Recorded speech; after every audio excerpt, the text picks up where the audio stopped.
Ese keyinki yıksalarınıza mek geldik. Sen keyinki ötüp yata ver.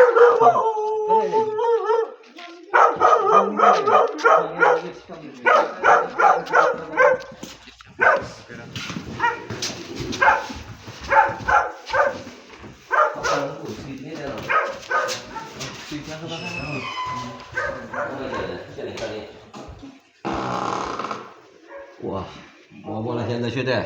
Assalamualaikum buah. Aydın mısınız? Avını iyi eklemiş. Sağlıklarınızı yaşamak buah. Assalamualaikum. Hırmatını eklemiş. Tamam bunu.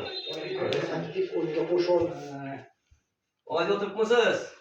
Sağlıklarınızı yaşamak. Şükür yaman emez. Buah. Yırat'takiler ilk sanat vezberiyette geldiler bu. Şu esalarına ilk geldi.